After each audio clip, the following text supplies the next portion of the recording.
ఆయన సృష్టికర్త, న్యాయాధిపతి దేవుడు. బుద్ధి జ్ఞానముల సర్వ సంపదలు ఆయన యందు గుప్తములై ఉన్నాయి. ఆయన ఏ విధమైన లోటు తనను ఆశ్రయించిన భక్తులకు ఆయన కలుగా చేయుడు. యెహోవా నా కాపరి, నాకు లేమి కలుగుదని. మిగతా బిడ్డల విషయంలో కూడా దేవుడు అద్భుత కార్యము చేయునుగాక. ఇచ్చిన బిడ్డలు ఎవ్వరూ మీరు దిగులు పడొద్దు, విచారించొద్దు. ఆర్థికపరమైన ఈ లోటు ఏమైపోతుందో అనుకోవద్దు. లేదు, దాన్ని దేవుడు సరిచేస్తాడు. ఎందుకంటే దేవుని దగ్గర బుద్ధి జ్ఞానముల సర్వ అది అన్నీ ఆయన దగ్గర ఉన్నాయి. ఉద్యోగాలు ఇస్తాడు, ఆర్థికపరమైన సమస్యలు తీరుస్తాడు, ఆరోగ్యాన్ని ఇస్తాడు, పిల్లలకు పెళ్ళిళ్ళు, సంతానం, వీటన్నిటికంటే మించిన గొప్ప రక్షణ భాగ్యం. ఇంకొకసారి గట్టిగా అది దేవుని స్తోత్రం. హల్లెలూయా. దీవారాత్రములు కంటి పాపవలే కాచి, దీవారాత్రములు కంటి పాపవలే కాచి, దయగల బ్రోచి నడిపించితివి,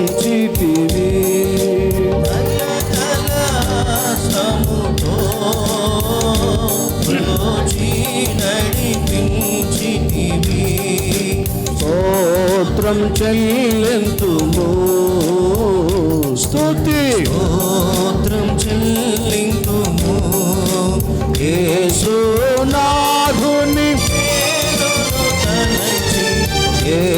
యేసునాథుని వేలును తలచి స్తోత్రం చెల్లింతుము, స్తుతి స్తోత్రం చెల్లింతుము. హల్లెలూయా. దేవుని గణనామానికి మహిమ కలుగునుగాక. ప్రియ బిడ్డలందరూ కూడా ప్రభువు నామమున ఆశీర్వాదాలు. కనికరం గల దేవుడు గడిచిన దినాలన్నీ కాచి కాపాడి ఈ శ్రేష్టమైన ఆరాధనపు దినాన దేవుడు మనకు అనుగ్రహించాడు. గతించినటువంటి 2 వారాల్లో మనము పరిశుద్ధ గ్రంథములో వ్రాయబడినటువంటి ఆ ఆహారాన్ని గురించి మనం ధ్యానం చేసుకుంటున్నాం. లేఖనాన్ని పరిశీలన చేసినప్పుడు, వాక్యాన్ని ధ్యానం చేసినప్పుడు పరిశుద్ధ గ్రంథంలో అనేక విధములైనటువంటి ఆహారాలు తెలియబడుతున్నాయి. మొదటిగా పరలోకమందు మరి ఆకాశ ధాన్యం, దేవదూతలు భుజించే ఆహారం. దానికి ఏం పెట్టారు? నిర్గమకాండంలో పేరు మన్నా. మన్నా దేవుని దూతలు భుజించారు. ఇశ్రాయేలులు తమ యాత్రలో 40 సంవత్సరాలు దేవదూతలు భుజించే ఆహారాన్ని వాళ్ళు భుజించారు. అక్కడ దూతలు తిన్నారు. తినినా కూడా ప్రధాన దూత లూసిఫర్ బృందం పడిపోవడం జరిగింది. అతిశయించి అహంకారం అధికమై దేవునితో సమానంగా ఎంచుకొని పడిపోవటం, త్రోసివేయబడటం జరిగింది. అంటే మన్నా వలన వ్యక్తుల్లో వినయం, విధేయత రాదు. దేవుని వాక్యం వలన వస్తుంది. విరిగి నలిగిపోతాం. ఎందుకంటే అపోస్తుల కార్యం 2వ అధ్యాయం 37లో అయ్యలారా మేమేమి చేతుమని. చెరసాల నాయకుడు కూడా రక్షణ పొందుటకు మేమేమి చేయాలి. వాక్యం వాళ్ళ హృదయాలను విరిచివేసింది. విరిగి నలిగిన మనస్సు, హృదయం కలిగింది వాక్యం ద్వారా మాత్రమే. వాక్యము మన్నా తిన్న దూతలు పడిపోయారు. మన్నా తినటువంటి ఇశ్రాయేలుడు కూడా ఏమైపోయారు? చనిపోయారు, నశించిపోయారు. మన్నాకు పురుగు పడుతుంది, మన్నాకు ఏమొస్తుంది? దుర్వాసన వస్తుంది, కంపు కొడుతుంది కదా. ఆ తర్వాత దేవుడు తినకూడదని ఆజ్ఞాపించిన ఫలములు. ఇదేంది విచిత్రం ఏంటంటే, ఇది ఒక్కసారి తింది, ఇంక తర్వాత ఏమైనా తిన్నారా? ఒక్కసారి తింటేనే, ఒక్క చుక్క పాయిజన్ తాగితేనే టక్కమండి చచ్చినట్టు మనిషి. ఒక్కసారి తింటేనే ఆజ్ఞాతిక్రమమే పాపం. దేవుని సన్నిధి నుండి గెంటివేయబడ్డారు. ఈ ఒక్కసారి వీళ్ళు దేవుడు తినొద్దనేటటువంటి వృక్ష ఫలాలు తిన్నదాన్ని బట్టి వాళ్ళు నిత్యం తినేటటువంటి ఆహారానికి కూడా తెగులు రావటం ఆరంభమైంది. అన్నిటినీ వారు కోల్పోయారు. జీవవృక్షాన్ని కోల్పోయారు, ఆ ఫలాలను కదా, దేవునితో సహవాసాన్ని కోల్పోయారు. మరొకటిదిగా మనుషులకు దేవుడు అనుగ్రహించిన ఆహారం కదా, ఇది దేవుడు నరుని మంటితో, నేల మంటితో చేశాడు గనుక ఆ మంటి నుండి కదా వచ్చినటువంటి ఆ ఫలము లేక ఆ ధాన్యము, ఆ పంటను మానవుడు తిని మట్టి నుండి వచ్చినటువంటి దాన్ని తిని ఈ మట్టి శరీరాన్ని ఆరోగ్యదాయకంగా బలంగా నిలబెట్టుకుంటున్నాడు. మట్టి నుండి చేయబడింది ఈ శరీరం. మట్టిలో నుండి కింద నుండి వచ్చిన దానితో ఇది పోషించబడుతూ ఉంది. అయినను కూడా మానవుని అవిధేయతను బట్టి శ్రేష్ఠ ఆహారాన్ని తాము పొందుకోలేకపోతున్నారు. పంటకు తెగులొస్తుంది, పంట పాడైపోతూ ఉంది, భూమి నిస్సారమైపోతుంది. ఆ సమయాల్లో మానవుని యొక్క పాపాన్ని బట్టి దేవుడు అది సరిగా ఉండాలంటే ఏం చేయాలో కూడా మనుషులకు తెలియచేశాడు. తాము తినే తిండి విషయంలో మోషే ధర్మశాస్త్రములు ఏది తినాలో, ఏది తినకూడదో, ఏది నిషిద్ధమైనదో, ఏది పరిశుద్ధమైనదో, పవిత్రమైనదేవో అపవిత్రమైనదేవో దేవుడు తేల్చి చెప్పేశాడు. ఇశ్రాయేలు ప్రజలు ఆ నియమం ప్రకారంగానే వారు తినాలి. ఏది తిన్నా కూడా తిండిబోతులు కాకూడదు. తిండిబోతులు పరలోక రాజ్యంలో చేరరు. ప్రతిదానికి లిమిట్ ఉంది, మితిమీరి తినకూడదు. అది శరీరానికి హానికరమే, ఆత్మీయ జీవితానికి మొత్తును కలుగు చేస్తుంది అన్నమాట కదా. ఇలాగ చాలా ఉన్నాయి, చెప్పుకుంటూ వెళితే ప్రభు చిత్తమైతే ఒక చిన్న బుక్ ఒకటి తయారు చేద్దాం. అందులో అన్ని రిఫరెన్సులు, అన్ని వివరణలు చెప్పుకుంటానికి అవకాశం ఉంటుంది. కనుక పోయిన వారంలో మనం ఈ ఆహారాన్ని గురించి మనం ధ్యానం చేసుకున్నాం, మనం తినే భోజనాన్ని గురించి. పౌలయ్య చివరికి అంటాడు, బాబు మనం ఏది తిన్నా తినకపోయినా దేవుని కొరకే తినాలి, దేవుని కొరకే తిండి మానేయాలంట కదా. ఉపవాసాలు ఉండాలి, ఆయన సన్నిధి దగ్గర ఉండటానికి, బలంగా ఆయన పని చేయడానికి తినాలి. అద్భుతంగా దేవుడే ఏలియాకు కాకోలం చేత ఆహారం పంపించాడు. సారేపతి విధవరాలు ఇంట ఆయన అన్ని దినాలు ఆయన పోషించాడు. అంత మాత్రమే కాదు, క్రొత్త నిబంధనలు చూసేసరికి ప్రభువారి అరణ్యములో 5 రొట్టెలు 2 చేపలను 5,000 మందికి పైగా ప్రజలకు ఆహారంగా అందించాడు. తృప్తిగా తిన్నారు. ఆ తర్వాత మరలా 2 చేపలు, 7 రొట్టెలు 2 చేపలు, వాటిని కూడా 1,000 మంది తినడం జరిగిందండి. అలాగ అద్భుత రీతిగా దేవుడు వారికి ఆహారాన్ని ఇచ్చి వారి ఆకలి తీర్చడం జరిగింది. ఈ భౌతికపరమైనటువంటి ఆహారం ఒక ఎత్తు అయితే, దాని గురించి ప్రభువే అన్నాడు, మనుషుడు రొట్టె వలన మాత్రము కాదు కానీ దేవుని నోట నుండి వచ్చు ప్రతి మాట వలన జీవించును. ఈ ఆహారం ఈ శరీరాన్ని నిలబెడుతుంది. ఎంతవరకు నిలబెడుతుందంటే దేవుడు ఆయుష్కాలం ఇచ్చినంత వట్టుకే. ఎంత తిన్నా కూడా 70 అనుకోండి, ఇక దాడితే ఎంత తిన్నా ఏమి చేసినా ఆ ప్రాణం నిలబడదు. శరీరం నుండి ఆత్మ వెళ్ళిపోతుంది. మరణం అనేది మానవునికి ప్రాప్తిస్తుంది. అయితే వీటన్నిటిని మించినటువంటి ఆహారమే యేసు ప్రభువారు యోహాను సువార్త 6వ అధ్యాయములో 51వ వచనంలో దేవుడు ఇచ్చిన ఆహారం, పరలోకము నుండి దిగి వచ్చిన, అది పరలోకము నుండి ఏమొచ్చింది, దిగి వచ్చిన జీవాహారము యేసు ప్రభుల వారు. భూమిలో నుండి వచ్చిన ఆహారము ద్వారా నరుని శరీరం పోషించబడుతుంది. ఇప్పుడు పైనుండి వస్తున్న ఆహారం, మనం తినేది కింద నుండి వస్తున్న ఆహారం. ఏమండి, ఈ నోటితో తినేస్తున్నాం, త్రాగుతున్నాం, భౌతిక పరంగా తృప్తి చెందుతున్నాం. ఇది కింద నుండి వచ్చింది. ఎందుకంటే శరీరం కూడా మట్టితో చేయబడింది కనుక మట్టి నుండి వచ్చింది. ఇప్పుడు మానవుని విషయంలో మీకు తెలిసిందే, కానీ ఒకసారి రివైండ్ చేస్తాను అంతే. మానవుని విషయంలో జంతువులు, పక్షులు, ఈ లోకంలో ఉన్న జీవరాశులు లాంటి విధానం కాదు. యేసుప్రభు వారు కూడా అంటాడు, వాటన్నిటికంటే మీరు మరీ శ్రేష్ఠులు కారా అంటాడు. ఎందుకంటే వాటన్నిటినీ కూడా సృష్టి అంతటినీ తన మాట చేత ఆయన కలుగును కాకంటే కలిగిని. నరుని అయితే నేలమట్టితో తన స్వహస్తాలతో తన పోలిక తన స్వరూపమందు చేశాడు. చేయడం మాత్రమే కాకుండా వాని నాసికారంధ్రములలో జీవాయువును వదగా నరుడేమయ్యాడు? జీవాత్మ ఆయనని ఆదికాండం 2:7 రాయబడి ఉంది. అలాగే సామెతల గ్రంథములో ఏమంటాడు? నరుని ఆత్మ యెహోవా పెట్టిన దీపం. అంటే నరునిలో దేవుని ఆత్మ ఉన్నది. అదేమవ్వాలి? మంటితో చేయబడిన శరీరం మంటిలో కలిసిపోతే ఆత్మ తాను అనుగ్రహించిన దేవుని యొద్దకు వెళ్ళును చేరును అని స్పష్టంగా ప్రసంగి తెలియజేస్తున్నాడు. ఆత్మ దేవునిది. శరీరం పోషించబడటానికి నేల నుండి వచ్చిన పంట అయితే ఆత్మ పోషించబడటానికి పైనుండి ఆహారము రావాలి. దేవుని స్తోత్రం. హల్లెలూయా. జంతువులు పక్షులకు వాటికి శరీరం ఉంది, ప్రాణం ఉంది, కానీ ఆత్మ లేదు. అంతటితో వాటి చాప్టర్ క్లోజ్. 10 సంవత్సరాలు, 20 సంవత్సరాలు, 8 సంవత్సరాలు ఉన్నా అవి అంతటితో ఇంక అంతం. మానవుని యొక్క మాత్రం మరణం అనేది లేదు. ఆత్మ ఒకటి ఉంది. ఆత్మ దేవుని చెంతకు చేరుతుంది.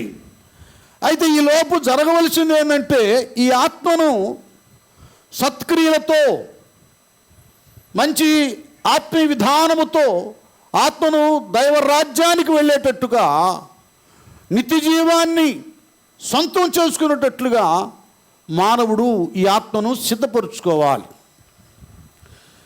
ఏమవుతుందంటే మానవ యొక్క విధానం, మానవ రీతిగా తింటున్నాడు, త్రాగుతున్నాడు, సుఖిస్తున్నాడు, అందంగా ఉన్నాడు, ఆనందంగా ఉన్నాడు, మంచిగానే ఉన్నారు. కానీ భౌతికంగా ఆధ్యాత్మిక స్థితిలో ఎఫెసీ 2లో వ్రాయబడ్డట్టుగా అపరాధముల చేత పాపముల చేత ఏమైపోయాడు? మనుషుడు చచ్చినవాడైపోయాడు. ఆత్మీయతలోనేమో చనిపోయాడు, భౌతికంగానేమో బ్రతికున్నాడు, తింటున్నాడు, త్రాగుతున్నాడు, బాగానే ఉన్నాడు. ఆత్మస్థితి అంతరంగం దేవుడు అనుగ్రహించిన ఆత్మ క్షీణించిపోయింది. అలాంటి పరిస్థితి ఏర్పడింది. అది ఆదామును బట్టి. ఆదాము ఆత్మకు మరణాన్ని అయితే తీసుకురాగలిగాడు, కానీ ఆత్మను బ్రతికించేటటువంటి శక్తి, జీవాన్ని కలిగించే శక్తి మొదటి ఆదాముకు ఆ పవర్ లేదు. కనుకనే తండ్రి అయిన దేవుడు తన ప్రియకుమారుణ్ణి ఈ లోకానికి పంపించాడు. ఎందుకు పంపించాడు అంటే చనిపోయినటువంటి ఆత్మలను, మానవ ఆత్మను బ్రతికింప చేయటానికి కదా. ఇందాక కీర్తన భాగంలో 119:25లో నా ప్రాణము మంటిని హత్తుకొని ఉన్నది, నీ వాక్యము చేత నన్ను బ్రతికించుము. నీ వాక్యము నన్ను బ్రతికించి ఉన్నది, నా బాధలో ఇదే నాకు నెమ్మది కలిగించుచున్నది. ఈ ఆత్మకు దేవుని పెట్టిన ఆత్మ కనుక ఇది బ్రతకాలంటే, జీవించాలంటే, పరలోక యాత్రలో ముందుకు సాగిపోవాలంటే ఈ ఆత్మకు పైనుండి వచ్చే ఆహారం కావాలి. ఆ పైనుండి వచ్చినటువంటి ఆహారం ఏమిటంటే కొన్ని వేదాల్లో అన్నము పరబ్రహ్మ స్వరూపం అంటారు. బ్రహ్మ అంటే సృష్టికర్త కదా. మనకు లేఖనములో, గ్రంథములో యోహోను తన రాసినటువంటి సువార్త 1వ అధ్యాయములో యేసు ప్రభులు వారు లేకుండా ఏదీ కలుగా లేదు. సామెతలు 8లో ఆయన సృష్టికర్త ఉన్నాడని, తండ్రి చెంత ఉండి తండ్రి కుమారుడు సృష్టి అంతటిని వారే చేసి ఉన్నారని, కుమారులు లేకుండా ఏది కలగలేదని స్పష్టంగా ఉంది. అదే యోహోను సువార్త 1వ అధ్యాయం 1వ వచనములో ఆది యందు వాక్యముండెను, వాక్యము దేవుని వద్ద ఉండెను, వాక్యమే దేవుడై ఉండెను. ఏమండి? దేవుడై ఉండెని ఆ వాక్యమే శరీరధారి కృపాసత్య సంపూర్ణుడిగా మన మధ్య వసించాడు. ఈయన ఆహారము పరలోకం నుండి దిగి వచ్చిన జీవాహారము యేసు ప్రభువారు కనుక. ఇక్కడ వినండి, ఒక దంపతులకు, యవన దంపతులకు ఒక బిడ్డ పుట్టినప్పుడు ఏమండి జనరల్ రిజిస్టర్లో పలానా దంపతులకు అబ్బాయి పుట్టాడు లేక అమ్మాయి పుట్టాడు అని అక్కడ హాస్పిటల్లో కానీ ఆ తర్వాత హాస్పిటల్ జనరల్ రిజిస్టర్ ఆఫీస్కి వెళ్ళిపోద్ది వాళ్ళ పేర్లు, ఏ బిడ్డ పుట్టారు. ఈలోక జన్మ విధానం అది. ఒక వయసు వచ్చిన తర్వాత 18 దాటినాక ఆ బిడ్డకు పౌర హక్కు వస్తుంది, ఓటు వేయచ్చు కదా. చేయవలసిన చేయొచ్చు, పొందుకోవలసినటువంటి వాటిని పొందుకోవచ్చు. అది దాటినాకే డ్రైవింగ్ లైసెన్స్ ఇస్తారు. ఇంకా రకరకాల మేజర్ కనుక ఆధిపత్యం, స్వతంత్రం, అధికారం, హక్కు ఉంటుందన్నమాట. అలాగనే ఈ రాజ్యం వేరు, పరలోక రాజ్యం వేరు. అందుకే పౌలయ్య కానీ పేతురయ్య కానీ మనం ఎవరు అంట? పరదేశులమంట. మనం యాత్రికులమును ప్రయాణికులమై ఉన్నాం. ఈ లోకం మన సొంతము కాదు. చాలామంది పరదేశులమో ప్రియులారని పాడబడితే భయపడతారు. ఎందుకు భయపడేది? వాస్తవంగా అబ్రహాము లాంటి వారే దేవుడు దేనికి శిల్పియు నిర్మాణకుడై ఉన్నాడో పునాదులు గల ఆ పట్టణాన్ని చూచాడు. ఆ పట్టణాన్ని చూచి ఇక్కడ ధనవంతులై ఆస్తులున్నా, వేల కొలది గొర్రె మేక మందులున్నా, వందల కొలది పనివారు ఉన్నా అతడు గుడారాల్లో తన నివాసాన్ని ఏర్పాటు చేసుకున్నాడు. ఎందుకండి అయ్యగారు ఇంత ఉంది కదా, పెద్ద బిల్డింగ్ కట్టుకోవచ్చు కదా. లేదు నానా, ఇది మనకి ఈ లోకంలో మనం ఎంత సంపాదించినా ఎంత కట్టినా ఇవి అద్దెలు లాంటివే, కానీ శాశ్వతమైన నివాసం మనకు పరలోకంలో ఉంది అని అబ్రహాం, ఇస్సాకు, యాకోబులు గుడారాల్లో తమ నివాసాలను ఏర్పాటు చేసుకున్నారు. కనుక ప్రియమైనటువంటి వారులారా, ఇప్పుడు ఆ పైనుండి దిగి వచ్చిన జీవాహారమైన దేవుని వాక్యం, యేసయ్య మాటలు, యేసయ్యను అందు విశ్వాసం మనం ఆ వాక్యాన్ని భుజించాలంటే తినాలంటే త్రాగాలంటే ముందు భౌతికంగా పుట్టిన ప్రతి ఒక్కడు ఆత్మ సంబంధంగా జన్మించాలి. స్తోత్రం చెబుదాం, హల్లెలూయా. ఏమండి, జన్మించాలి. ఓ తల పండిపోయింది, అనుభవనీయుడు, ధర్మశాస్త్రం ఎరిగిన వాడు రాత్రివేళ యేసుప్రభు వారి దగ్గరకు వచ్చి, బోధకుడా, యోహాను సువార్త 3 బోధకుడా, నువ్వు నిజంగా దేవుని దగ్గర నుండి వచ్చినటువంటి వాడు కనుకన ఇన్ని విషయాలు నువ్వు చెప్పగలుగుతున్నావు అన్నప్పుడు ప్రభువారు ఒకే ఒక మాట అన్నాడు, ఒకడు క్రొత్తగా జన్మించితేనే కానీ పరలోక రాజ్యములో ప్రవేశించడు అన్నాడు. అది ఇప్పుడు పరలోకానికి ఈ లోకంలో ఉన్న మానవునికి లింక్, సంబంధం ఇవి కలిగి ఉండాలంటే, కాంటాక్ట్ కలిగి ఉండాలంటే భౌతికంగా పుట్టిన ప్రతివాడు కొత్తగా జన్మించాలి. అదేంటయ్యా, ముసలోడిని నేను మరలా తల్లి గర్భంలోకి వెళ్ళి మళ్ళీ ఎలాగ పుడతానన్నప్పుడు ప్రభువారు దాని వివరణ తెలియచేస్తున్నాడు. చాలామందికి మేము పుట్టుక క్రైస్తవులు అంటున్నటువంటి వారికి కూడా ఈ క్రొత్త జన్మ, మారు మనసు, రక్షణ అనుభవము అండి, బోర్న్ అగైన్. బ్రదర్, నువ్వు కొత్తగా జన్మించావంటారు సియోనోళ్ళు ఎక్కువగా. చాలా వండర్ఫుల్ వర్డ్ అది. బైబిల్ భాషే వాడతారు, అది చాలామందికి తెలియదు. ఈడేంద్రా కొత్త జన్మ అంటున్నాడు కదా. మనం అయితేనే రక్షణ పొందావు బ్రదర్, సిస్టర్ అంటాం. క్రొత్త జన్మ అనేది అది పరలోకానికి సంబంధించింది. ధర్మశాస్త్రం అంతా తెలిసినా కూడా నికోదేముకి క్రొత్త జన్మ గురించి తెలియలేదు. అది కొత్త నిబంధన ప్రణాళిక, అది చాలా ఉన్నతమైనది. ఆ కార్యక్రమాన్ని నిర్వహించడానికి యేసుప్రభుల వారి కంటే 6 నెలల ముందుగా బాప్తిసం యోహాను దేవుడు పంపించాడు. యెషయా ప్రవక్త ప్రవచనములో ఆయన ఉన్నాడు. అరణ్యములో కేకవేయి ఒకని శబ్దం. ఆయన కూడా ఏ అరణ్యం అంటది, ఏ అరణ్యంలో కేక వేస్తున్నాడు? యోర్దాను అరణ్యంలో ఏం చేస్తున్నాడు? కేక వేస్తున్నాడు. ఏం కేక వేస్తున్నాడు? పరలోక రాజ్యం సమీపించింది కనుక మీరు మారు మనసు పొందండి అని కేక వేస్తున్నాడు ఆయన. చాలామంది ఆయన యోర్దాను దగ్గరికి ఉంటే ఆయన దగ్గరికి వచ్చి మారు మనసు పొంది తమ పాపాలు ఒప్పుకొని యోహాను చేత బాప్తిసం పొందారు. ఇక్కడ నికోదేముకి అర్థం కాలేదు విషయం. అప్పుడు ప్రభువారు చెబుతున్నాడు, ఒకడు నీటి మూలముగా ఆత్మ మూలముగా జన్మించితేనే కానీ పరలోక రాజ్యంలో అది కావాలి. నీటి మూలముగా ఆత్మ మూలముగా జన్మించాలి. జీవగ్రంథంలో పేరు రాయించుకోవాలి. ఒక వ్యక్తి పుట్టాడు హో అని పరలోకంలో దేవుడు దూతలే సంతోషించాలి. అది కావాలి. పుట్టిన బిడ్డే పాలు తాగేది, పుట్టనోళ్ళు కాదు కదా. అలాగే ఆధ్యాత్మిక పరంగా కొత్తగా జన్మించిన వారే మారు మనసు పొంది పాప క్షమాపణ నిమిత్తం నమ్మి బాప్తిసం పొందినవాడు రక్షించబడును. రక్షించబడిన తర్వాత జీవ గ్రంథంలో పేరు వ్రాయబడి ఉంటుంది. అక్కడ ఆ రిజిస్టర్లో జీవ గ్రంథంలో ఉంటుంది కదా, అక్కడి నుంచి తన ఆత్మీయ జీవితం స్టార్ట్ అవుతుంది అన్నమాట, ఆరంభం అవుతుంది. ఇక ఏం చేయాలి? క్రొత్తగా జన్మించిన తర్వాత చేయవలసింది ఏమిటి? ఇక్కడ ఏమంటాడు? నికోదేముతో క్రొత్తగా జన్మించాలంటాడు. జన్మించిన తర్వాత పేతురయ్య తన రాసిన మొదటి పత్రిక 2వ అధ్యాయము మనం 1 నుండి చదువుకుంటూ వెళ్తే చూడండి. ఏమ్మా? ప్రభువు దయాళుడని మీరు రుచి చూచి ఉన్న ఎడల.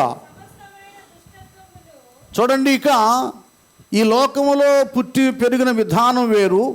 ఆత్మీయంగా పుట్టిన తర్వాత చేయవలసింది ఏంటంటే సమస్తమైన దుష్టత్వాన్ని, సమస్తమైన కపటమును, వేషధారణను, అసూయను, సమస్త దూషణ మాటలను మాని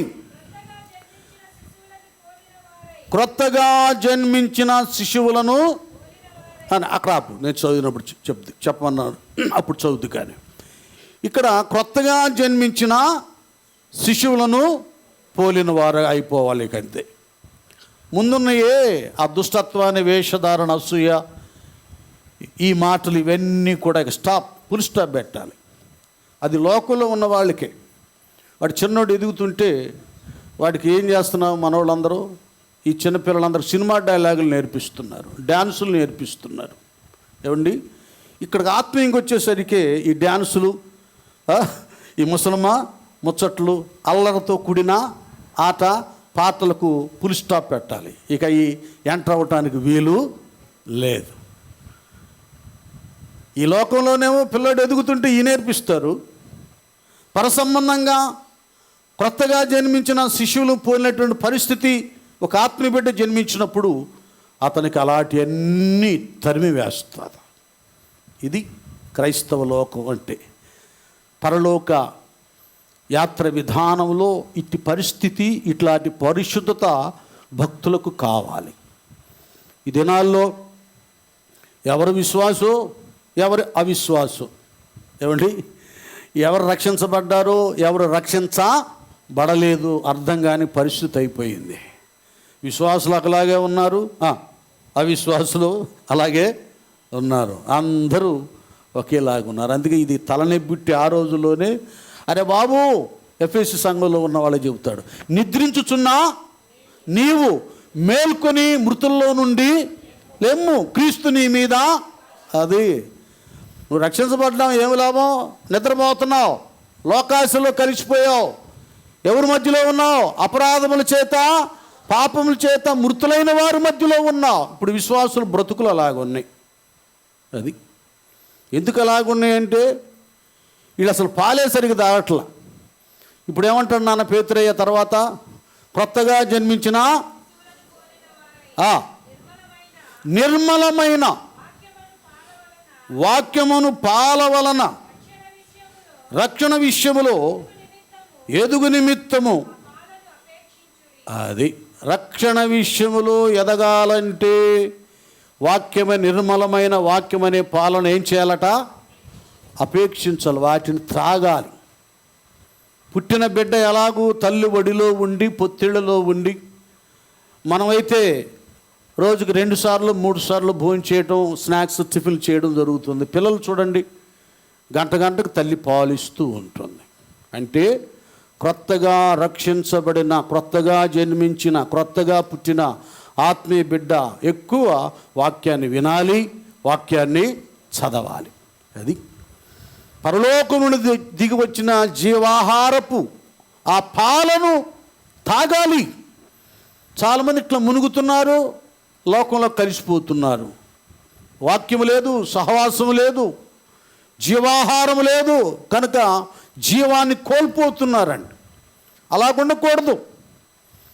నిర్మలమైన వాక్యం అనే పాలను అపేక్షించాలి, బాగా పాలను త్రాగాలి. విశ్వాసులు ఇదే జీవాహారం, పరలోకం నుండి దిగి వచ్చిన ఆహారం. ఇదే పేతురయ్య ఈ మొదటి పత్రికలోనే మొదటి అధ్యాయము చూడండి, మళ్ళీ చక్కటి మాట అంటాడు. మొదటి అధ్యాయము 22 నుంచి 24 వచనాలు.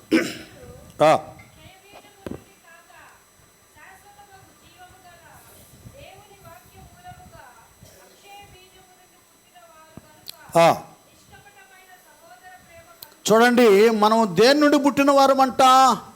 అక్షయ, దేని మూలముగా? అక్షయ బీజము మూలముగా. ఇక్కడ వరి కానీ, రాయి కానీ, గోధుమ కానీ చూడండి, కొంతకాలం ఉన్న తర్వాత ఏమేమైపోతాయి? పుచ్చిపోతాయి, పురుగు పడతాయి, అవి పాడైపోతాయి, క్షయమైపోయాయి. అక్షయ బీజం అంటే దేవుని వాక్యం. రక్షణ పొందుకున్న ప్రతివారు, కొత్తగా పుట్టిన ప్రతివారు దేని మూలంగా పుట్టారు నానా? దేవుని వాక్యం అనే అక్షయ బీజము. ఇది క్షయమైపోదు. ఈ వాక్యము మనుషులలో జీవాన్ని కలుగు చేస్తుంది, వెలుగును కలుగు చేస్తుంది, పరిశుద్ధతను కలుగు చేస్తుంది వాక్యం. ఈ జీవాహారం ఇది చెడిపోయేది కాదు. మన్నాయన కంపు కొట్టింది, పురుగు పట్టింది, కానీ దేవదూతలు భుజించేది పైనుండి దిగి వచ్చిన ఆహారం వాక్యం. ఆ వాక్యమే యేసు ప్రభుల వారు. ఇది చెడిపోయేది కానే కాదు, చెడిపోయిన వాటిని బాగు చేసేది. నశించిన దానిని వెతకి రక్షించడానికి మనిషి కుమారుడు ఈ లోకానికి వచ్చెను. చూసారా? కనుక పరలోకం నుండి దిగి వచ్చిన ఆత్మీయ ఆహారం, పరలోక ఆహారము యేసయ్య వాక్యం. అది కావాలి. చాలామంది ఈ ఆహారాన్ని తినటం లేదు. కొన్ని రోజులు తిండి మానేస్తే మనిషి చనిపోతాడు శారీరకంగా. మరి ఆధ్యాత్మిక పరంగా బిడ్డకు పాలు తాగాలి. బిడ్డ కూడా తల్లి ఒళ్ళో నుండి, తల్లి పాలు బలం. ఇప్పుడు జరుగుతుంది ఏంటంటే, ఏ సంఘములో రక్షించబడి బలపరచబడుతున్నారో ఆ సంఘ వాక్యాన్ని నిర్లక్ష్యం చేస్తున్నారు. ఇప్పుడు డబ్బా పాల్లాగా, కల్తీ భోజనంలాగా ఇప్పుడున్న ఏ ఫుడ్, అది ఫాస్ట్ ఫుడ్డా ఉండే ఏవేవో రకరకాలుగా ఉంటాయి. ఏంటంటే వాటి పేరు, అవన్నీ తిని ఊపకాయలు అవుతున్నారు, పొట్టిట్టు వస్తుంది, ఒళ్ళిట్టు వస్తుంది, వికారంగా తయారవుతున్నారు. వేటేడుతోనే చేస్తాడు వాడు. చెప్పండి, పిస్తాలు అంటారు, ఇంకే ఉన్నది కదా. ఎన్ని తిని ఏమన్నా ఆరోగ్యం అండి? ఆరోగ్యం క్షీణించి ఆకారం వికారంగా మారిపోతుంది.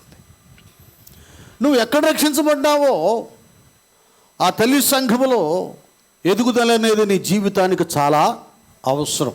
ఎందుకంటే దేవుడు ఆ బిడ్డల కొరకు ఎన్నిక చేసుకున్న సేవకుడు, దేవుడు ఏర్పాటు చేసుకున్న సేవకుడు, ఆ సేవకుడు దేవుడే ఏర్పాటు చేసుకున్నాడు. ఆయన నిలబెట్టుకుంటాడు. మాట్లాడినది మీరు కాదు, కానీ మీ తండ్రి ఆత్మ మీలో నుండి మాట్లాడును. ఒక రకంగా చెప్పాలంటే ఆత్మీయంగా తల్లిలాంటి వాడే సేవకుడు. అది తల్లి ఎలాగూ బిడ్డ ఆకలిని బట్టి, ఆ బాధను బట్టి ఒడిలో చేర్చుకొని పాలిస్తుందో, దైవ సేవకుడు కూడా మన అవసరాలను బట్టి, మన ఇరుకుల ఇబ్బందులను బట్టి, ఆ స్థితిని బట్టి సేవకుల్లో నుండి దేవుడు మనతో మాట్లాడి మనల్ని బలపరుస్తాడు. అందుకే దేవుడు అందరికీ చాలిన దేవుడు. ఈ ఆహారం కావాలి. ఈ యూట్యూబ్లో వచ్చిన తర్వాత, ఈ టీవీలో వచ్చిన తర్వాత వీళ్ళందరూ కన్నీరు విడిచి కనీ పెంచిన ఆత్మీయులను పూర్తిగా మర్చిపోతున్నారు. ఆయన సూటు బూటు వేసుకోగానే, ఆ సంఘాల్లో వేల మంది ఉండగానే వాళ్ళు ఇదిగో ఏమి లక్షల కోట్లు ఫ్యాన్లు, ఏసీలు కదా, ఈ లోక ఘనమైన స్థితిని చూడగానే ఇదే ఆశీర్వాదం అనుకొని సొంత సంఘాలను, తల్లి ఇంటిని, తండ్రి ఇంటిని వదులుకొని దూరం అవుతున్న వాళ్ళు చాలామంది ఉన్నారు. ఇప్పుడు యూట్యూబ్లో కూడా ఒకరినొకరు తిట్టుకుంటమే జరుగుతుంది. ఇక్కడంతా కల్తీ ఆహారం, విషపూరితమైన ఆహారం దొరుకుతుంది యూట్యూబుల్లో. మీ సంఘాల్లో మీరు చక్కగా మీ సేవకులు మీ కొరకు సిద్ధపరిచిన జీవాహారాన్ని మంచిగా భుజించండి. ఆత్మీయతలో బలం పొందుకోండి. నకిలీ ఫుడ్ తినగాకండి. ఆత్మీయ జీవితాలు పతనమైపోతాయి. ఆన్లైన్ కానీ యూట్యూబ్లు కానీ. మీరు అనుకుంటున్నారేమో నేను మంచి మర్మాలు తెలుసుకుంటున్నారు. మర్మాలు కాదు, ఉన్న ఆత్మీయ స్థితిని పోగొట్టుకొని అతిశయాన్ని నేర్చుకుంటారు మీరు అక్కడ. చూసావా, పాస్టర్ గారికి చెప్పాల, మనం నేర్చుకున్నాం, మనం చెప్పగలం అనుకుంటావు. నీ జీవితంలో నువ్వు ఎప్పుడు చెప్పవు. లూసిఫర్కి అన్నీ తెలుసు. వాడెందుకు మూలం తొయ్యబడ్డాడు? దేవుడు దూతలకు కూడా ఇవ్వలేదు, భూలోకంలో మనుషులకి ఇచ్చాడు. దేవదూతలు చేయని దివ్యమైన సేవను దేవుడు మనకి సేవకులకి ఇచ్చాడు. ఆయన ఎన్నిక, ఆయన సెలెక్ట్ చేసుకుంటాడు జాబ్కి. నువ్వు చేసే డిపార్ట్మెంట్లోనే నువ్వు సెలెక్ట్ అయితేనే వెళ్ళావు డిపార్ట్మెంట్ వాడు. నాకు వచ్చుగా ఈ పని వచ్చు, ఆ పని వచ్చు, అందులోకి వెళ్తానని నువ్వు అందులో దూరలేదు కదా, నెట్టేస్తారు. ఆధ్యాత్మిక విధానం కూడా దేవుడి ఎన్నిక చేసుకోవాలి. అది నీ వినయము, విధేయత, నమ్మకత్వాన్ని బట్టి వస్తుంది. ఆ స్థానము దేవుడు నీకు ఇస్తాడు. ఎలియాజరు ఎంత నమ్మకంగా ఉంటే ఇతడే నా కుమారుడు అనుకున్నాడు అబ్రహాం గారు. మీకు అర్థమైందా? తర్వాత వాగ్దాన పుత్రుని ఇచ్చేట్లండి. కనుక ఆహారము, సంఘంలో నువ్వు శ్రేష్టమైనటువంటి ఆహారము నీకు దేవుడు నీ కొరకు, ఇదిగో ఈ ఆత్మీయ బిడ్డలు నా సేవకునికి, వీరందరికీ ఈ భోజనం కావాలని సేవకుని గంపలో, హృదయ గంపలో ఆ భోజనాన్ని దేవుడు ఉంచుతాడు. మేము ప్రార్థన చేస్తాం, మేము వాక్యంతో సిద్ధపడతాం. అయ్యి ఆదివారం వస్తుంది అని మేము ముందుగానే అన్నీ కూడా రెడీ అవుతుంటాం, ధ్యానం చేస్తుంటాం. మేము వాక్యం ధ్యానం చేస్తుంటే కొన్ని విషయాలు పరిశుద్ధాత్మ దేవుడు బయలుపరుస్తాడు. ఎప్పుడో పాలపాడు సభల్లో యోహాను సువార్త 6వ అధ్యాయం 51వ వచనం పెట్టామలాగా, పరలోకం నుండి దిగి వచ్చిన జీవాహారాన్ని నేనే. అది ధ్యానం చేస్తుంటే ఎన్ని రకాల ఆహారాలు ఉన్నాయో పరిశుద్ధాత్మ దేవుడు అవన్నీ వాక్యాధారంగా నాకు చూపించాడు. ఇక అవి ఇప్పుడు చెప్పడం జరుగుతుంది. ఇది వాళ్ళతో అయిపోదు, ఇంకొకసారి కూడా ప్రసంగం చేయాలి. ప్రభు చిత్తంలో చిన్న బుక్ ఒకటి తయారు చేద్దాం. ఎందుకంటే మంచి విషయాలు తగులుతున్నాయి. చెప్పుకుంటూ వెళితే కొన్ని గంటలు అవుతాయి, సమయం ఎక్కువైపోద్ది, మీరు తట్టుకోలేరు అది. కనుక ప్రియమైనటువంటి వారలారా, ఈ పరలోకమును దిగి వచ్చిన జీవాహారమైనటువంటి పాలనే వాక్యాన్ని రక్షణ పొందుకున్న ప్రతివారు అపేక్షించాలి. ఈ ఆహారం క్షయమైపోయేది కాదు. ఈ బీజము, వాక్యమనే బీజము, ఏ బీజం అట? అక్షయ బీజం. ఇది క్షీణించేది కాదు, మనుషుల్లో వెలుగును జీవాన్ని కలుగు చేసేది. ఒకవేళ ఫుడ్ తింటే అయ్యో రోజు తింటున్నాం కనుక ఏదో ఎఫెక్ట్ రావచ్చు, అనారోగ్యం కలగవచ్చు. వాక్యం యెహోవా ధర్మశాస్త్రమునందు ఆనందించుచు దివారాత్రములు దానిని ధ్యానం చేయవాడు ధన్యుడు. ఎలాగుంటాడట అతడు? నీటి కాలవలు ఎవరన్నా నాటబడి ఆకు వాడక తన కాలమందు ఫలమిచ్చు అతడు చేయనదంతయు అది. నానా, ఇది మనం ఎంత ధ్యానం చేస్తే అన్ని విషయాలు పరిశుద్ధాత్మ దేవుడు మనకు నేర్పిస్తాడు. వాక్యాన్ని, వాక్య ధ్యానములో పవర్ ఉంది. వీళ్ళందరూ దావీదు కానీ, దానియేలు కానీ, మోషే కానీ, క్రొత్త నిబంధనకు వచ్చేసరికి పేతురు కానీ, పౌలయ్య కానీ, యోహాను భక్తుడు కానీ అద్భుతమైన విషయాలను వారు తెలుసుకోగలిగారు, భవిష్యత్ జ్ఞానాన్ని పొందుకోగలిగారు, ప్రవచించగలిగారంటే వీరు దేవుని యొక్క ధర్మశాస్త్రాన్ని దేవారాత్రములు ధ్యానము చేశారు. మనం ఒక అధ్యాయం చదువుతుండగానే నిద్ర వచ్చేసింది, ఎడబడిపోతాం. ఏం లేదంటే ఎక్కడ చదువుతారు, ఆపురా తల్లి ఆపు, నువ్వు చదివితే ఇంకా నా మాట వింటావా? పెద్ద జ్ఞానవంతురాలు అవుతావు, జ్ఞానవంతుడు అవుతావు, నీ ఇంటి చుట్టూ ఉన్న వాళ్ళని మార్చేస్తావు, నాకు ఫ్రెండ్స్ లేకుండా చేస్తావని సైతానుగాడు. చూడండి, బైబిల్ చదివేటప్పుడు మామూలుగా రాత్రిలో కూడా ఎంత కొట్టుకులాడని నిద్ర పట్టదు.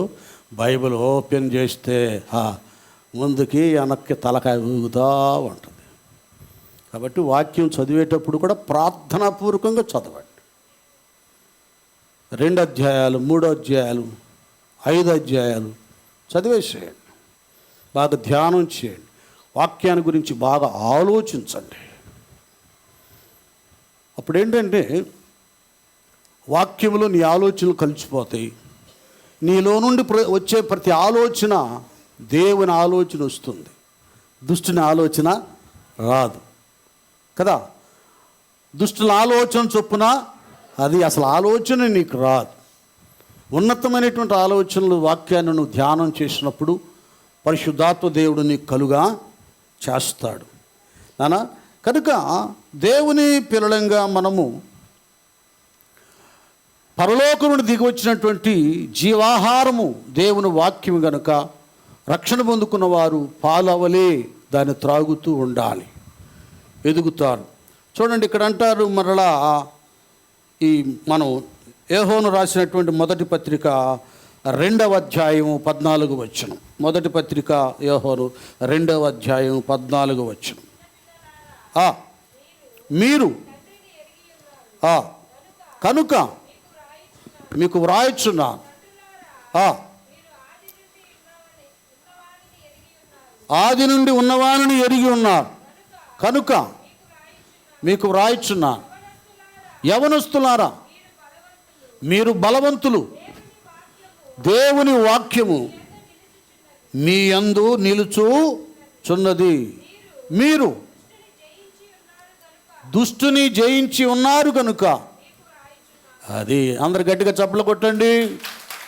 యవనస్తుల విషయంలో ఎప్పుడు వారు బలవంతులు అవుతారు?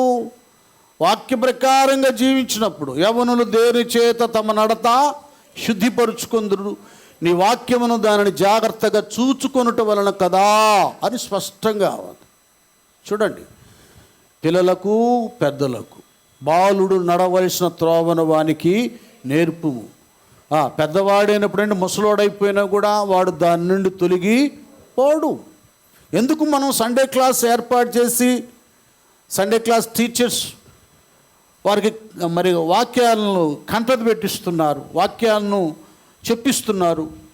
బైబిల్లో ఉన్నటువంటి ఆ చరిత్రను, ఆ యోసేపు కానీ, దావీదు కానీ, సమూయేలు కానీ, ఎస్తేరు కానీ వారిని గురించి ఎందుకు కథలుగా చెప్తా ఉన్నారంటే వాక్య సంబంధమైన గ్రంథములో రాయబడినటువంటి ప్రతి కథ కూడా యవన బిడ్డల జీవితాన్ని ఒక ఉన్నతంగా మలుస్తుంది.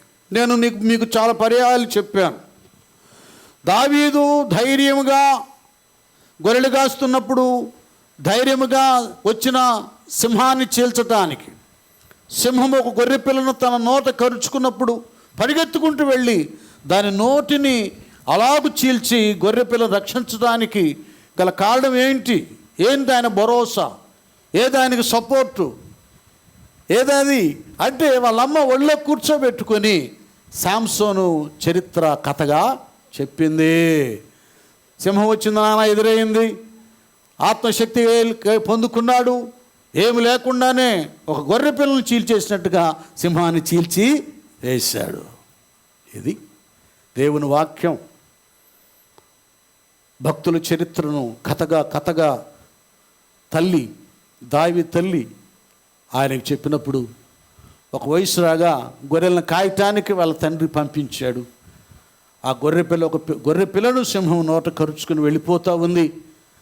భయపడలా, వనకలా, పారిపోలేదు. కారణం దేవుని ధర్మశాస్త్రము బాల్యము నుండి దావీదులో నూరిపోసింది తల్లి. ఆ వాక్యపు శక్తి ఆయనలో ఉంది కదా. వినుట ద్వారా మీరే చెప్పండి. విశ్వాసం, ఆ మాట విన్నాడు, విశ్వాసం కలిగింది. అప్పుడు శాంసోను చీల్చివేశాడు మా పితరుడు, కాబట్టి నేను కూడా చీల్చివేస్తానన్న ధీమా, ధైర్యం, పట్టుదల, రోషం దావీదులో వచ్చేసింది. పరిగెత్తుకుంటూ వెళ్ళాడు. సింహాన్ని వెంటబడుతున్నాడండి. సింహం మనుషులు వెంటబడి చీల్చి చెండాడిద్ది. సింహం వెంటబడుతున్నాడు బాలుడు. కారణం బాలుడు వాక్యములో ఎదిగినవాడు. మన బిడ్డలను వాక్యములో పెంచాలి, ప్రార్థనలో పెంచాలి. సీరియల్లో కాదు, సినిమాలో కాదు, వాటి డైలాగుల్లో కాదు. ఒక ఆయన మన చెబుతున్నాడు, చూడు నా మనవరాలు ఏమంటుందో అంటే ఆ పిల్ల ఎట్ట అంటుంది. పెద్ద గొప్పగా నవ్వుకుంటున్నారు వాళ్ళు. అయిపోయింది. ఏది దూరం చేసేస్తున్నారు చాలామంది విశ్వాసులు కూడా బిడ్డల్ని ఆధ్యాత్మిక జీవితానికి. దావీదు బాల్యము నుండే వాక్యము నేర్చుకున్నాడు. ఆ వాక్య బలము నరనరాల్లో ఆయన పనిచేసింది. భక్తుల చరిత్ర ఆయనలో విశ్వాసాన్ని పుట్టించింది. సింహాన్ని చీల్చి చెండాడాడు. గట్టిగా చప్పట్లు కొడదా దేవుడికి స్తోత్రం. నా కాళ్ళను లేడి కాళ్ళగా చేసి ఎత్తైన స్థలములో నా కాళ్ళను లేడి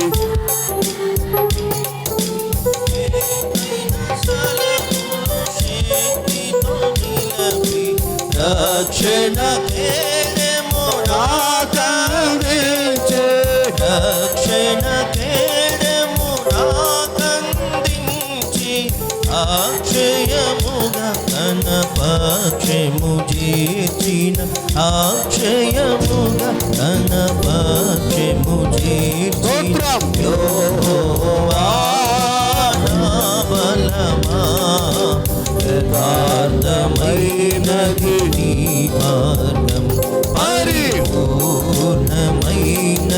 నీ మార్గం యెహోవా. హల్లెలూయా.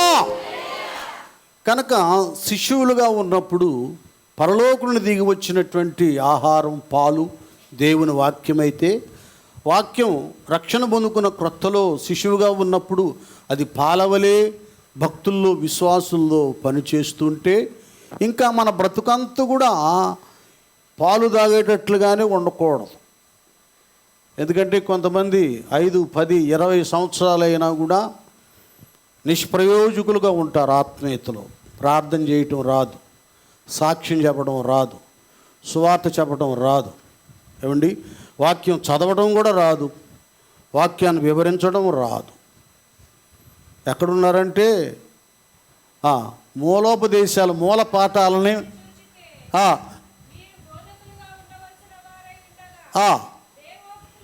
దేవోక్తులలో మొదటి మూల పాఠములను,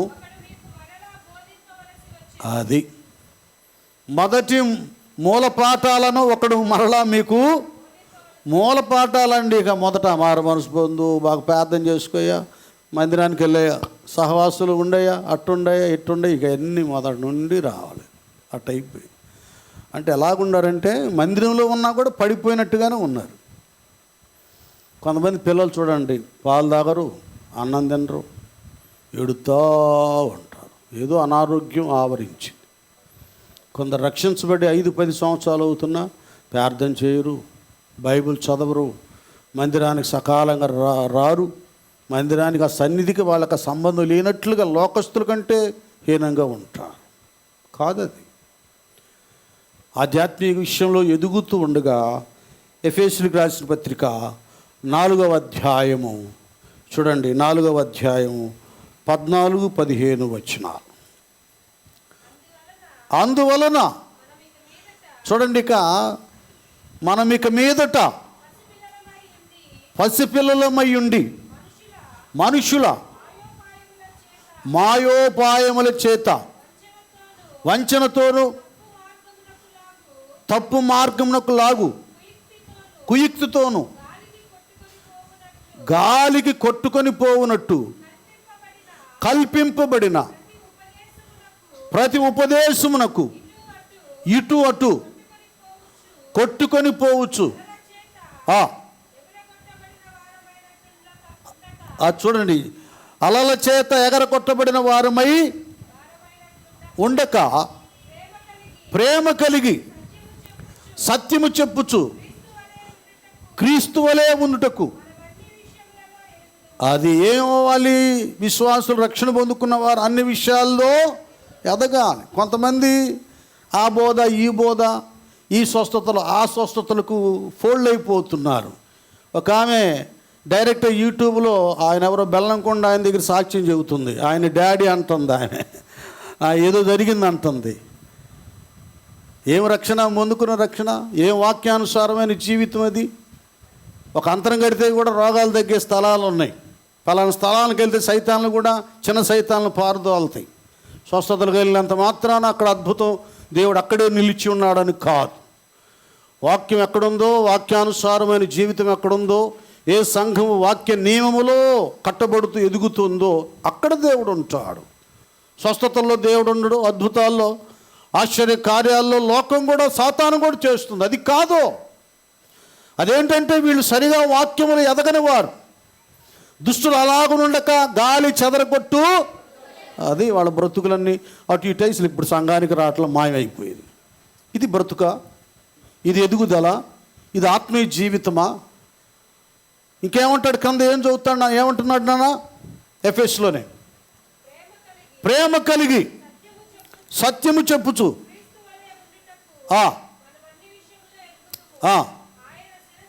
ఇక్కడ ఏమంటాడంటే శిష్యువులుగా, పాలు తాగే శిష్యువులుగా ఉండక అని ఇక్కడ కూడా ఉంటుంది ఆ లిస్టు. అది ఆ మాట అంటాడు. ఇంకా మనం ఇంకను పాలు త్రాగే శిష్యువులముగా ఉండక అంటాడు. అన్ని విషయాలు ఎదగాలని ఎఫెస్లోనే 14-15లోని ముందో వెనకో స్పష్టంగా అక్కడ రాయబడి ఉంటుంది. రక్షణ పొందుకున్న తర్వాత సంవత్సరాలు గడుస్తుండగా ఇంకా పాలు తాగే స్థితిలో, అందువలన అది పసిపిల్లలమై ఉండి, అది ఏమైంది? పసిపిల్లలమై ఉంటే ఏం తాగుతారు? పాలు. అది ఇంకా ఆ స్థితిలో ఉండకూడదు. ఆధ్యాత్మిక జీవితంలో, వాక్యంలో ఎదగాలి. దాని గురించి ఇక్కడ హెబ్రీ గ్రంథకర్త 5వ అధ్యాయంలో ఇప్పుడు అంటాడు. 11-14 మనం చూస్తే, ఇందును గూర్చి చూడండి, ఇంకా చాలా మర్మాలు, చాలా సంగతులు ప్రకటన గ్రంథాన్ని గురించి, రాకడ గురించి, యుగాంతాన్ని గురించి పౌలైకి ఎన్నో పరిశుద్ధాత్మ దేవుడు బయలుపరిచాడు. చెప్పవలసిన సంగతులు చాలా ఉండేయండి.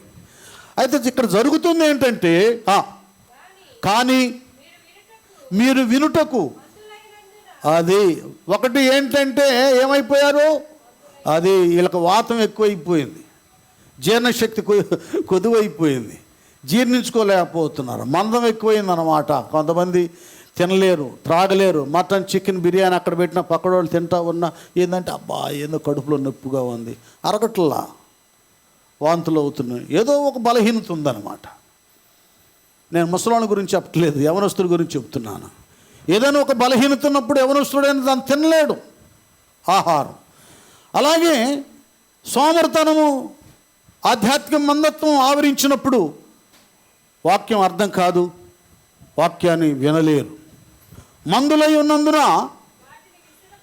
వాటిని విశదపరుచుట.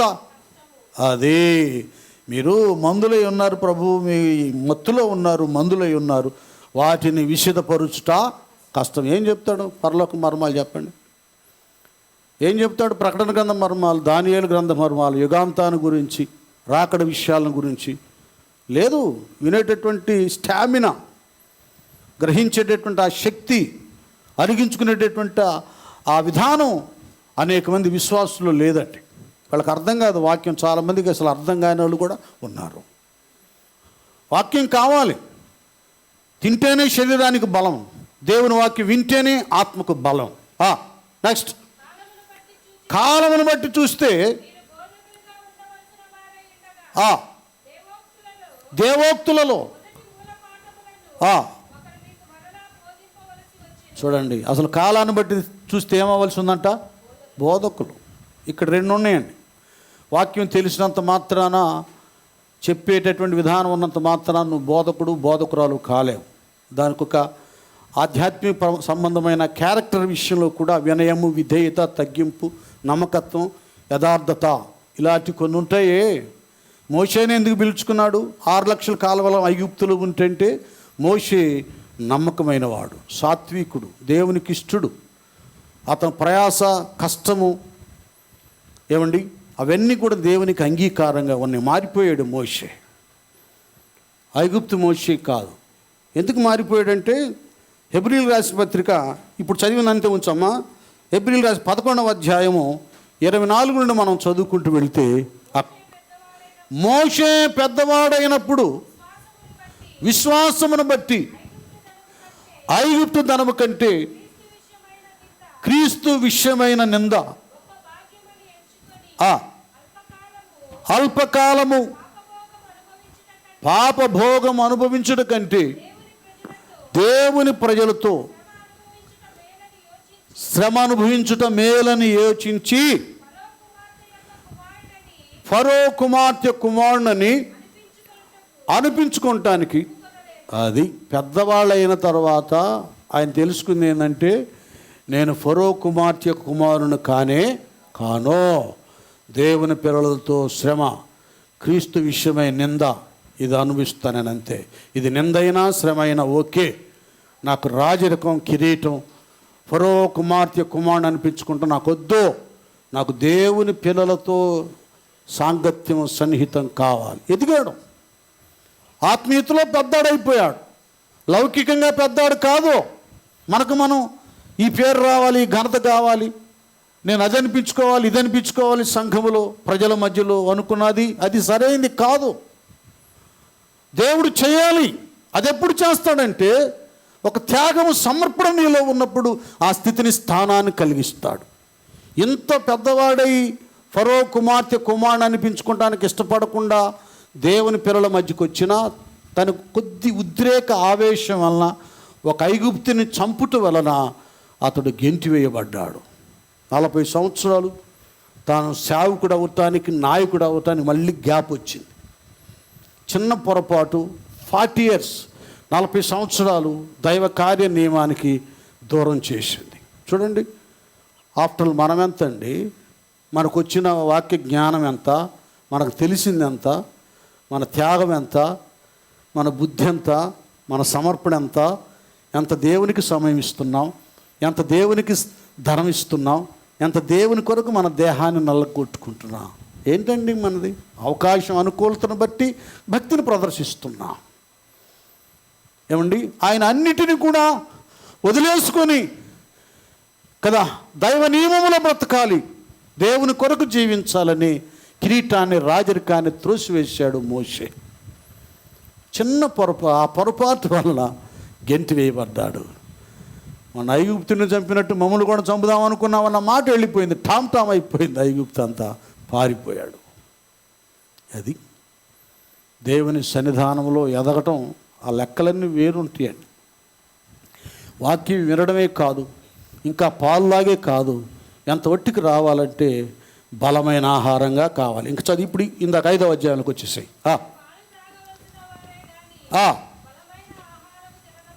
అది ఇప్పుడు ఎంత పట్టుకుంది? ఇన్ని సంవత్సరాలు రక్షించబడ్డా 5-10 సంవత్సరాలు ఎలాగున్నారంటండి?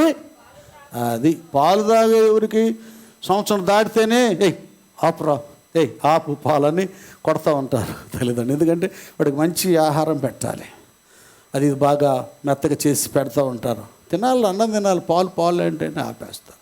అయినా కూడా కొంతమంది 2 సంవత్సరాలు 3 సంవత్సరాలు తాగేవాళ్ళు కూడా ఉన్నారు. ఆ తర్వాత డబ్బా పాలు. బలమైన ఆహారం బిడ్డలకు ఎంత అవసరమో ఈ శరీరానికి, ఆధ్యాత్మిక జీవితంలో ఆత్మీయ బిడ్డలకు కూడా పాలు తాగాలి. ఒక వయసు వచ్చిన తర్వాత ఏం కావాలి? బలమైన ఆహారము కావాలి. స్తోత్రం చెప్దాం, హల్లెలూయా. బలమైనటువంటి ఆహారము లేకపోతే మనము పిల్లల్లాగుండి ప్రతి విధమైన కల్పితమైనటువంటి సిద్ధాంతాలకు, ఉపదేశాలకు లోబడి మన మనసులో అటు త్రిప్పబడి మళ్ళీ లోకంలో పాపంలో పడిపోతాం. ఎందుకంటే యేసుప్రభు వారే మత్తయి సువార్త 24వ అధ్యాయం చదవద్దు, అంత్య దినాల్లో సంఘానికి చెప్పాడు, అబద్ధ బోధకులు, అబద్ధ ప్రవక్తలు కదా, ఇలాంటి వేషధారులు వస్తారో అని సంఘానికి హెచ్చరిక చేశాడు. సాధ్యమైతే మీరే చెప్పండి, సాధ్యమైతే ఏర్పరచబడిన వారిని సైతం మోసపరుస్తారట. వాడు తప్పుడు వాక్యాన్ని చెప్పేస్తాడు, నీకు కల్తీ పాలు చేతికి ఇస్తాడు, విషపూరితమైన ఆహారం నీకు అందిస్తాడు. విషాహారం అంటే గ్రాడ్యువల్గా చచ్చేటటువంటి వాళ్ళు కొన్ని పరిస్థితులు కొన్ని ఉన్నాయి. క్రమక్రమేణా ఆ రోగం ఈ రోగం నరాల బలహీనత వచ్చి చనిపోతారు. వాడు చూడండి, చైనా వాడు ప్రపంచాన్ని తన హస్తగతం చేసుకోవాలని ఈ కరోనా అనేటటువంటిది వాడి ఆరంభించాడు. ఇతర దేశాల ప్రపంచం అనేక దేశాల్లో లక్షల మంది ప్రజలు చచ్చారు. చివరికి ఏమైందంటే ఎవడు తవ్వుకున్న గోతిలో వాడే పడతాడు అన్నట్టు ఇప్పుడు ఎఫెక్ట్ వాడి మీద చూపుతామండి. ఇలా కొన్ని ఉంటాయి ఆధ్యాత్మిక విషయంలో. సాతైనగాడు గర్జించు సింహం వలె ఎవరిని మింగుదమాను కాచుకొని ఉన్నాడు. ఎవడొకళ్ళు దూరుతాడు, నీకు దుర్బోధ కల్తీ ఫుడ్ పెట్టేస్తాడు. నేను చెప్తున్నాను, యూట్యూబ్లో మీరు చాలామంది చూస్తున్నారు. మీరు ఆయన బలి చెబుతున్నాడు, ఈయన బలి చెబుతున్నాడు, సూట్ వేసుకొని చెబుతున్నాడు, బూట్ వేసుకొని చెబుతున్నాడు, వాడికి మంచి పేరు ఉందని భ్రమపడి పరిగెత్తొద్దో. నిన్ను కన్న తల్లి నీ విషయంలో నిన్ను కన్న దగ్గర నుంచి ఎదిగిన దాకా ఎంత శ్రద్ధగా కాపాడుకుంటుందో, ఆధ్యాత్మికంగా నిన్ను కన్నటువంటి సంఘం ఈ బిడ్డల తర్వాత ఆత్మీయ యోధులు కావాలని మీ విషయంలో వాళ్ళు శ్రద్ధ చూపిస్తారు.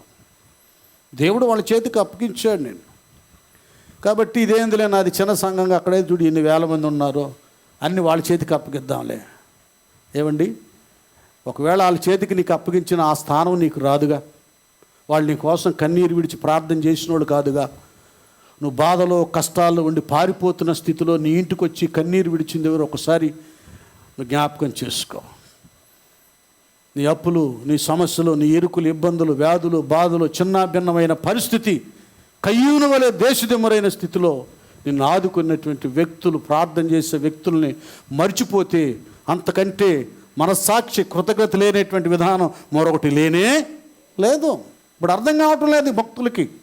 లోకస్తుల కంటే కూడా కన్నింగా మారిపోయారు. పై ఆకారాలు రూపాలు చూస్తున్నారు. వాళ్ళు హీన దీన స్థితిలో ఉన్నప్పుడు ఆ స్థితిని జ్ఞాపకం చేసుకుంటలేదు. ఇప్పుడు ఈ రూట్ వచ్చిందంటే కారణం ఎవరో తెలియట్లేదు వాళ్ళకి. మనస్సాక్షి కృతజ్ఞత లేనటువంటి వారు అయిపోయారండి. తల్లి బిడ్డను కన్నప్పుడు పాలతో చక్కగా పెంచుకుని బలమైన ఆహారం పెట్టే సమయంలో ఏ వయసులో ఏ ఆహారం పెట్టాలో ఆహారం పెట్టి బిడ్డను పెంచి ఎలాగో గొప్పగా చేస్తుందో ఆధ్యాత్మిక విషయంలో సంఘము సేవకులు కూడా అలాంటి క్రమేణ బలమైన ఆహారముతో పెంచి పెద్ద చేసి ఒక ఉన్నతమైన సాధనంగా నిలబెడతారు. గట్టిగా చప్పట్లు కొట్టుదాం. దేవునికి స్తోత్రం. నేను ముగిస్తున్నాను, టైం అయిపోతుంది, గంట అయిపోయింది. ఎందుకంటే చెప్పానుగా ఈ సబ్జెక్ట్ ఇంతటితో ముగిసేది కాదు. ఈ బలమైనటువంటి ఆహారాన్ని మనం తింటూ పాలు తర్వాత కొద్దిగా బలమైనది, ఆ తర్వాత మరలా కొద్దిగా బలమైనటువంటిది ఆహారాన్ని మనం తింటూ దేవుని యొక్క సన్నిధానములో మనం వర్ధిల్లుతూ ఉండాలి. ఇక్కడ ఒక చిన్న లింక్ ఒకటి చెప్పేసి నేను ముగిస్తాను. ఒక పర్యాయము మనము చక్కగా సువార్త చెబుతాం, సాక్ష్యం ఇస్తాం, ఏమండి, అలాగూ బలంగా ఉంటూ ఉంటాం. ఈలోపు ఒకడు వచ్చేస్తాడు, ఈ బిజినెస్ చేస్తే బాగుంటుందన్నా, ఇది చేస్తే బాగుంటుందన్నా, అది చేస్తే బాగుంటుందన్నా, దీనివల్ల చాలా లాభం వస్తుంది, సాధ్యమైతే దేవుడి సేవకు కూడా మనం ఆ ధనాన్ని ఉపయోగించవచ్చు. అట్లేగా చక్కగా తమకున్న కలిగిన దాంతో బ్రతుకుతున్నారు. హిమ్మనే సైతాను ప్రవేశించింది.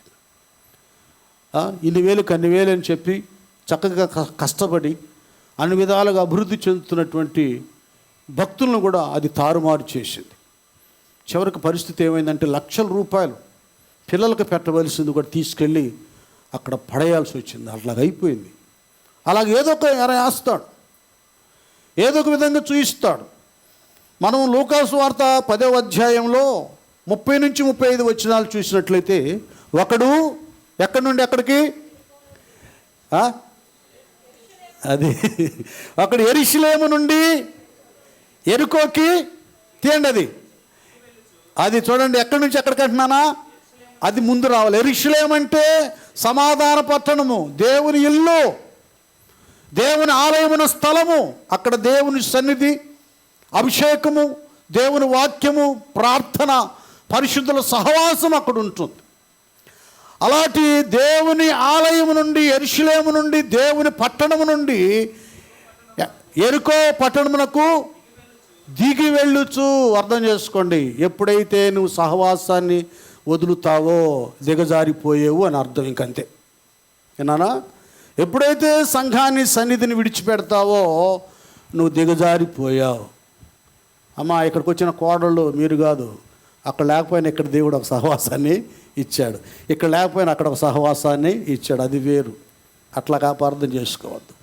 అసలు సహవాసమే, సంఘమే, సన్నిధే లేనటువంటి వారు. ఇక్కడ ఏం చేశాడు? చక్కగా యెరూషలేములో ఉన్నాడు, ప్రార్థన, వాక్యం, సహవాసాలు ఎదుగుతున్నాడు. ఎవడు చెప్పాడో ఏమిటో యెరికోలో మంచి వ్యాపారం, సంపాదన బాగుంటుందని. ఆల్రెడీ యెహోషువ గ్రంథంలోనే అది శపించబడింది కదా.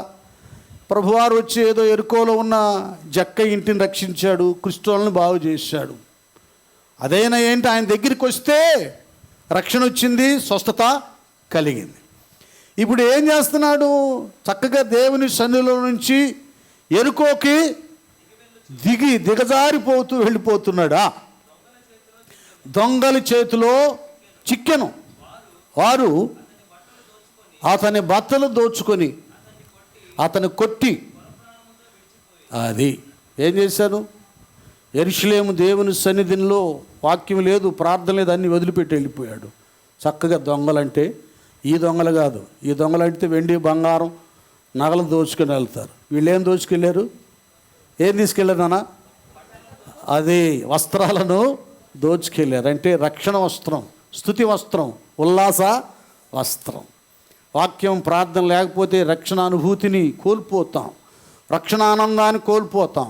దావీదు లాంటి వాడే తను తప్పు చేసినప్పుడు, అయ్యా మరలా లక్షణానందాన్ని నాకు కలుగా చేయమంటున్నాడు. అది పోగొట్టుకుంటాం మనం. ఇక్కడ అన్నీ పోగొట్టుకున్నాడు.